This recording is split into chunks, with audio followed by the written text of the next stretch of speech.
হঠাৎ করেই না বলে চলে গেলাম ছোট চাচ্চুর বাসায়। তারা তো দেখে আমাদের খুবই অবাক হয়ে গেল। হ্যালো এভরিওয়ান, আসসালামু আলাইকুম, ওয়েলকাম টু বৃষ্টিস ব্লগ। সবাই কেমন আছেন? ছোট চাচ্চুর বাসায় যাওয়ার কথা ছিল, কয়েকদিন যাবতই যাব কিন্তু যেতে পারিনি। হঠাৎ করেই ভাবলাম যে চলে যাই তাদেরকে না বলেই। তারপর তাদেরকে না বলেই আমরা চলে গিয়েছিলাম, বিকেলবেলা বের হয়েছি। আর যেহেতু আমাদের ঢাকার মধ্যেই খুব কাছেই, তো আমাদের বাইক দিয়ে যেতে আধা ঘন্টা লেগেছে। আর আকাশটা দেখতে এত সুন্দর লাগছিল, মাশাল্লাহ, মানে যেমন বাতাস ছিল তেমন আকাশটা দেখতেও খুব সুন্দর লাগছিল। যেহেতু বিকেলবেলা এই সময়টা রোদ একদমই থাকে না, যার কারণে আমরা এই সময়টা বের হয়েছিলাম। তারপর চলে গিয়েছি। আর আমার জামাই তার শখের জিনিসকে খুব সুন্দর করে আগলে রেখেছে। যেমন তার এই বাইকটা তার কাছে খুবই মূল্যবান, মানে সে এই বাইকটাকে খুবই পছন্দ করে, যার কারণে এই বাইকটার খুব যত্ন নেয়। আর শখের জিনিস বলে কথা, সেটার তো যত্ন নিবেই।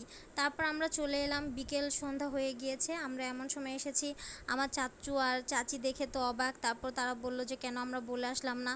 তারপর আমাদেরকে ফল দিল, নাস্তা দিল, আমরা নাস্তা খেলাম। আর বিশেষ করে চাচির যেই শরবতটা বানিয়ে দেয়, লেবুর শরবত, এটা খুবই মজা, এটা খেতে এত ভালো লাগে। সবসময় যাওয়ার পরই দেখি চাচি আমাদেরকে এই শরবতটা বানিয়ে দেয়, এটা খেতে খুবই মজার হয়। এক একজনের হাতে এক এক রকম জাদু আছে।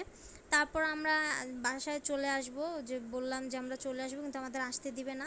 তারা জোর করে আমাদেরকে রেখে দিতে চাচ্ছিলো, কিন্তু আমরা বলেছি যে নেক্সট আমরা যখন আবার যাব তখন আমরা কয়েকদিন ওখানে বেড়াবো। এখন আমরা হঠাৎ করে দেখা করতে গিয়েছি, আমার ভাই বোনের সাথে দেখা করতে গিয়েছি, যার কারণে অল্প সময় থেকে চলে এসেছি। আর খুব মজার নাস্তা এনেছে, তারপর নান রুটি আর হচ্ছে চিকেন গ্রিল নিয়ে এসেছে। আর এইটা তো খেতে খুবই মজার। চিকেন গ্রিল খাওয়া শেষ না হতে আমাদেরকে চা দিয়ে দিয়েছে। যেহেতু সবাই চাখোর, তারা চায়ের পাগল সবাই, কিন্তু আমি চাটা খুব কম খাই। তারপর সব খাবার খাওয়া শেষ। এখন আমরা তাদের কাছ থেকে বিদায় নিয়ে চলে এসেছি। তারা তো আমাদের আসতেই দিবে না, রান্নাবান্না শুরু করে দিয়েছিল, কিন্তু আমরা বলেছি যে না, আমরা আজকে একদমই থাকবো না, যেহেতু রাত হয়ে গিয়েছে। আমরা নেক্সট যখন আবার যাব তখন আপনাদের বাসায় অবশ্যই বেড়াবো। তারপর এই কথা বলে চলে এসেছি। আর রাতের শহরটা এতটা সুন্দর লাগে, বাইরে বের হলে বোঝা যায় অন্ধকারের মধ্যে কতই না আলো জ্বলজ্বল করছে। রাতের বেলার এই আকাশটাও খুব সুন্দর।